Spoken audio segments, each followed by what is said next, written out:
यदि आप बीएससी कर रहे हैं या बीएससी कर चुके हैं तो बीएससी के बाद क्या करें, सबसे अच्छा ऑप्शन अब आपके सामने क्या हो सकता है, यही हम इस वीडियो में डिस्कस करेंगे। नमस्कार दोस्तों, मैं हूं डॉक्टर नरेश मेनारिया और स्वागत है आपका।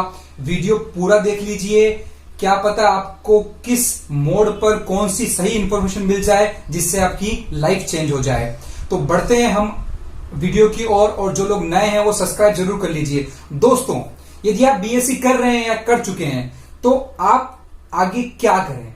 यदि आप सीनियर सेकेंडरी स्कूल्स में लेक्चरर बनना चाहते हैं या आप कॉलेज में प्रोफेसर बन के पढ़ाना चाहते हैं या आप रिसर्च करना चाहते हैं तो आप सबसे पहले बीएससी के बाद कीजिए एमएससी, मास्टर इन साइंस। ये कोर्स आप ऑप्ट कीजिए। अब दोस्तों, एमएससी कहां से करें, एमएससी किस सब्जेक्ट में करें। तो आपका जो सबसे इंटरेस्ट का सब्जेक्ट था बीएससी में, उस सब्जेक्ट में आप एमएससी कर सकते हैं। जैसे आप फिजिक्स, केमिस्ट्री, मैथ्स, आपके 3 सब्जेक्ट थे बीएससी में, तो इन तीनों में से किसी में भी एक में आप एमएससी कर सकते हैं, जो भी आपके इंटरेस्ट का एरिया है। अब दोस्तों विद्वानों, हम बात करें एमएससी कहां से करें, तो एमएससी आप इंडिया के सबसे अच्छे इंस्टीट्यूट से कर सकते हैं और वो है Indian institute of technology, IIT. जी हां दोस्तों, यदि आपका सपना है या आपका सपना था कि आप आईआईटी बीटेक करना चाहते थे, आप नहीं कर पाए, कोई बात नहीं, आप आईआईटी से एमएससी कर सकते हैं। एमएससी आप फिजिक्स में कर सकते हैं, केमिस्ट्री में कर सकते हैं, मैथ्स में कर सकते हैं। इसके टोटल आईआईटी में 7 सब्जेक्ट्स में आप एमएससी होती है और आप कर सकते हैं। आपको करना क्या है दोस्तों, आपको देना है आईआईटी से एमएससी करने के लिए एक एग्जाम, और उस एग्जाम का नाम है JAM, JAM, joint admission test for MSc. जी हां, आईआईटी ये एग्जाम कराती है जिसका नाम जेम है। इस साल में एक बार होता है और लगभग 7 सब्जेक्ट्स में एमएससी होती है आईआईटी से। आप आईआईटी से एमएससी कर सकते हैं और इसका जो सिलेबस है, एग्जाम कब होता है, एडमिट कार्ड कब आते हैं, रिजल्ट कब आता है, सारा मैं वीडियो के डिस्क्रिप्शन में इसका ऑफिशियल वेबसाइट का एक लिंक शेयर कर रहा हूं, जहां पे जाकर आप क्लिक कर सारी इंफॉर्मेशन जुटा सकते हैं। फिलहाल मैं आपको मोटे तौर पे ये बता दूं कि joint admission test for MSc IIT से एमएससी करने के लिए लिया जाता है। साल में एक बार होता है। इसका सिलेबस वही होता है जो आपने बीएससी में पढ़ा होता है। अगर आप इसकी प्रिपरेशन करते हैं, इसकी प्रिपरेशन आपको अच्छे से करनी पड़ेगी, क्योंकि ये आईआईटी का एग्जाम है, थोड़ा टफ रहता है, एमसीक्यूज वाले क्वेश्चन आते हैं। तो यदि आप इस एग्जाम की तैयारी करते हैं तो लगे तो आपकी उन सारे ही एमएससी एंट्रेंस टेस्ट की तैयारी हो जाएगी जो बाकी यूनिवर्सिटी द्वारा भी लिए जाते हैं। तो इस एक तैयारी से आप अच्छे से अच्छी यूनिवर्सिटी और कॉलेज से आप एमएससी कर सकते हैं। दोस्तों, एमएससी जेम के अलावा आप ऐसे बहुत सारे इंस्टीट्यूट हैं, जैसे अगर आप आईआईटी में आपका सिलेक्शन नहीं हो पाता या आईआईटी से आप एमएससी नहीं कर पाते हो तो आप एनआईटी से भी कर सकते हैं, नेशनल इंस्टीट्यूट ऑफ टेक्नोलॉजी। ऐसी बहुत सारी इंडिया की टॉप यूनिवर्सिटी से, वहां से भी आप एमएससी कर सकते हैं। सिलेबस आपका यही रहेगा, तो एक तैयारी आपको अच्छे जगह से एमएससी करवा सकती है। तो विद्वानों, ये जो आईआईटी से जब एमएससी करते हो तो ये एमएससी आप 2 तरीके से कर सकते हैं। अगर आप सिर्फ एमएससी करना चाहते हैं, सिर्फ एमएससी अगर आप करना चाहते हैं तो ये 2 साल का कोर्स है, 2 इयर्स का कोर्स है।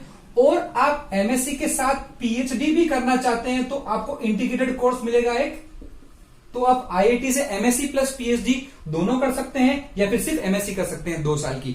ठीक है, तो अब हम आगे बढ़ें।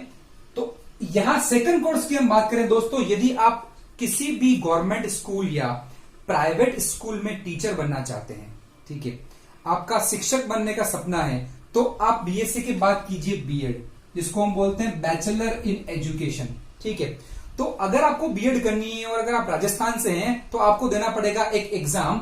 उस एग्जाम का नाम है PTET, pre teachers education test, PTET. दोस्तों, ऊपर आई बटन पे क्लिक करके आप पीटीईटी के बारे में पूरी इंफॉर्मेशन ले सकते हैं। इसका वीडियो भी मैं बना चुका हूं। पीटीईटी का एग्जाम क्लियर करके आप 2 साल का कोर्स कर सकते हैं बीएड का। 2 साल की बीएड होती है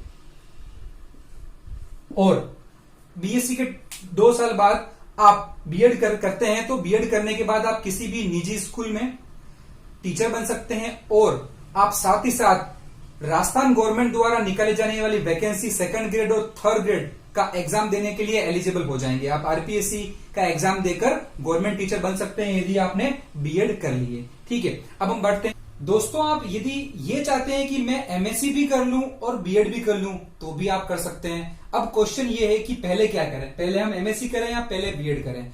तो इसका जवाब ये है दोस्तों, यदि आप बीएससी के ठीक बाद एमएससी करते हैं 2 साल की, तो उसमें फायदा ये रहेगा क्योंकि एमएससी में ऐसे बहुत सारे कंसेप्ट हैं जो बीएससी के काम में आते हैं। तो बीएससी के ठीक बाद जो साइंस की पढ़ाई आपके एमएससी में काम आएगी, आपके कंसेप्ट क्लियर रहेंगे और समझना एमएससी के कंसेप्ट को ज्यादा इजी रहेगा।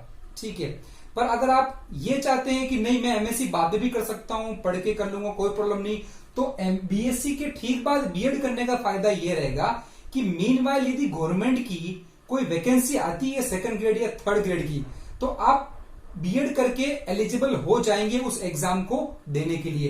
पर यदि आप बीएससी के बाद एमएससी कर रहे हैं, ठीक है, और कोई वैकेंसी आती है गवर्नमेंट स्कूल में पढ़ाने की, तो आप एलिजिबल नहीं होंगे। तो और ये आपके ऊपर है कि आप दोनों में से कौन सा पहले चूज करते हैं, पहले बीएड चूज करते हैं या पहले एमएससी चूज करते हैं। दोस्तों थर्ड ऑप्शन की ओर बात कर लेते हैं हम। यदि आपका सपना प्रशासनिक सेवा की ओर जाने का है तो आप बहुत सारे कंपटीशन एग्जाम से वो दे सकते हैं। तो हमारा थर्ड जो ऑप्शन है वो है कंपटीशन एग्जाम।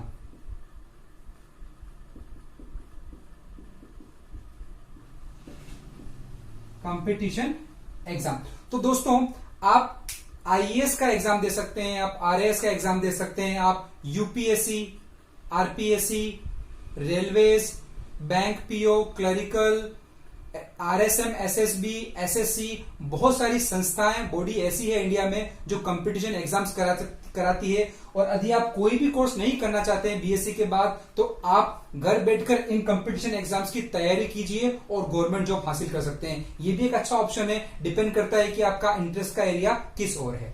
तो बढ़ते हैं दोस्तों हमारे चौथे ऑप्शन की ओर। यदि आप बीएससी के बाद में किसी कारण से अपनी पढ़ाई को रेगुलर नहीं रख पा रहे हैं, आप यदि जॉब कर रहे हैं, तो आप कुछ कोर्स ऐसे हैं जो ओपन भी कर सकते हैं, ओपन यूनिवर्सिटी से कर सकते हैं, प्राइवेट भी कर सकते हैं। जैसे कि अगर आप ओपन कोर्स करना चाहें, कुछ प्राइवेट पढ़ाई करना चाहें, तो ऐसी बहुत सारी यूनिवर्सिटीज है।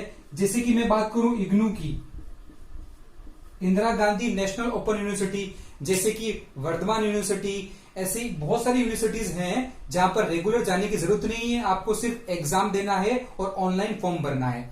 तो आप अपनी पढ़ाई को रेगुलर नहीं रख पा रहे हैं तो ये आपके लिए अच्छा ऑप्शन है दोस्तों। और यहां तक कि आप एमएससी अगर मैथमेटिक्स में करना चाहें तो भी आप प्राइवेट कर सकते हैं। बहुत सारी यूनिवर्सिटीज ये ऑप्शन अवेलेबल कराती है कि आप प्राइवेट कोर्स कीजिए। आगे बढ़े दोस्तों, हम 5वें ऑप्शन की बात करें, हम यदि आगे जाके एमसीए कर सकते हैं, मास्टर इन कंप्यूटर एप्लीकेशन। इसके लिए भी आपको एंट्रेंस की तैयारी करनी पड़ेगी यदि आप किसी अच्छी यूनिवर्सिटी से एमसीए करना चाहते हैं। और दोस्तों यदि आपका इंटरेस्ट मैनेजमेंट की ओर है तो आप एमबीए कर सकते हैं, master in business administration. MBA दोस्तों में इसमें 3 ब्रांच होती है, मेनली जनरली 3 होती है। वो होती है ह्यूमन रिसोर्स, होती है फाइनेंस एंड मार्केटिंग। तो आप अच्छे से अच्छी यूनिवर्सिटी से एमबीए कर सकते हैं, बट आपको कंपटीशन मिलेगा यहाँ पे भी, और आपको इसके एंट्रेंस टेस्ट की तैयारी तो आपको करनी ही पड़ेगी। दोस्तों इसके अलावा भी ऐसे बहुत सारे कोर्सेज हैं जो आप कर सकते हैं। मैंने सिर्फ आपको मोटे तौर पर जो कोर्स हो सकते हैं उनके बारे में अभी जानकारी दी है। तो दोस्तों समय आ गया है कि आप अपने इंटरेस्ट को पहचानिए, अपनी जरूरतों को समझिए और कोई भी कोर्स चूज कीजिए। अंत में सिर्फ मैं 4 लाइनें बोल के वीडियो यहीं पे खत्म करना चाहता हूं कि छोड़ो बातें इश्क की, न आग का दरिया है न डूब के जाना है। कि छोड़ो बातें इश्क की, न आग का दरिया है न डूब के जाना है। चुपचाप किनारे पर ही बैठे रहना, क्योंकि तुम्हें अपना करियर बनाना है।